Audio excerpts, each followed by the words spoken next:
ایک خاتون حضور کی خدمت میں حاضر ہوئی اور عرض کی یا رسول اللہ صلی اللہ علیہ وسلم مجھ سے بدکاری سرزد ہو گئی ہے اور میرے پیٹ میں بچہ ہے اور میں چاہتی ہوں کہ آخرت کی سزا کی بجائے دنیا کے اوپر اس کی سزا مجھے دے دی جائے تاکہ میں پاک ہو جاؤں اور صاف ہو جاؤں، کیونکہ آخرت کی سزائیں بہت سخت ہیں۔ اللہ کے محبوب علیہ السلام نے جبریل امین سے ایک دن پوچھا تھا مجھے جہنم کے عذابوں کا ذکر سناؤ، تو عرض کی یا رسول اللہ صلی اللہ علیہ وسلم ہلکا ترین عذاب یہ ہے کہ جہنمی کے پاؤں میں آگ کے جوتے رکھے جائیں گے، باقی اس کے پورے بدن پہ آگ نہیں ہوگی، صرف آگ کے جوتے اس کو پہنائے جائیں گے، لیکن اس کی حدت، گرمی اور شدت اتنی ہوگی یغلی منہما دماغہ،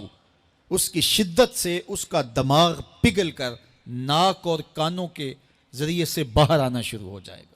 یہ سب سے ہلکے عذاب کی کیفیت ہے، اور جو عذاب سخت ہیں الیاذ باللہ، اللہ تعالیٰ قرآن مجید میں فرماتا ہے ثم لا يموت فیہا ولا یحیا، اس بڑے عذاب کا ذکر کیا جو جہنمیوں کو دیا جائے گا، فرمایا اس عذاب کی کیفیت یہ ہوگی بندہ نہ جیے گا نہ مرے گا۔ جیے گا اس لیے نہیں کہ آگے اور پیچھے دائیں اور بائیں آگ ہی آگ ہوگی، تو اس آگ میں جینا کو جینا تو نہیں ہوگا، اور مرے گا اس لیے نہیں کہ موت کو موت آ چکی ہوگی۔ تو وہ کتنا سخت عذاب ہوگا الیاذ باللہ کہ ہلکے ترین عذاب کی کیفیت یہ ہے کہ پاؤں میں آگ کا جوتا اور دماغ پگھل کے ناک اور کانوں کے راستے سے باہر آ جائے۔ تو اس نے عرض کی یا رسول اللہ صلی اللہ علیہ وسلم میرے اوپر حد جاری کر دیجئے، اور اس نے کہا کہ میرے پیٹ میں جو ہے وہ بچہ ہے۔ اللہ کے محبوب علیہ السلام نے فرمایا جاؤ جب بچہ پیدا ہو تو پھر آنا۔ وہ چلی گئی، تو جب بچہ پیدا ہوا تو گود میں اٹھائے پھر حضور کی خدمت میں حاضر ہوئی اور عرض کی یا رسول اللہ یہ ہے بچہ جو میں نے گناہ کیا تھا، بدکاری کی تھی، آج یہ اس کی نشانی ہے۔ تو اللہ کے محبوب علیہ السلام نے فرمایا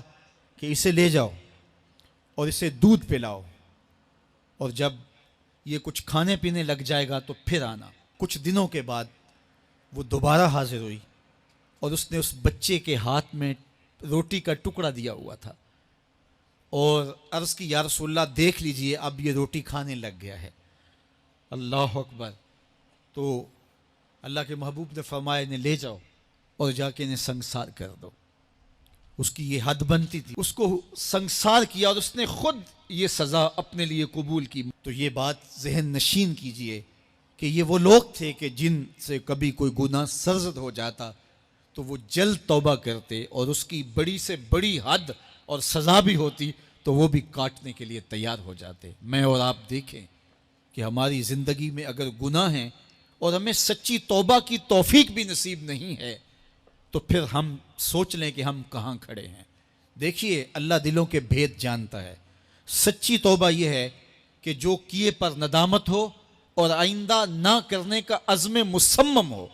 پکا ارادہ ہو کہ یہ گناہ زندگی میں دوبارہ نہیں کروں گا۔ الگ بات ہے کہ پھر دوبارہ اس سے سرزد ہو جائے، لیکن جب وہ توبہ کر رہا ہو تو اس وقت اس کا پختہ عزم ہو اور اس کے دل کے کسی گوشے میں نہ ہو کہ چلو میں توبہ کر لیتا ہوں اور پھر ہو گیا تو پھر کر لوں گا۔ پکا عزم ہو کہ دوبارہ یہ گناہ نہیں کروں گا۔ اور اگر زبان سے توبہ توبہ کر رہا ہو اور دل میں ہو کہ ٹھیک ہے یہ تو صبح بھی مجھ سے عمل بد سرزد ہونا ہے،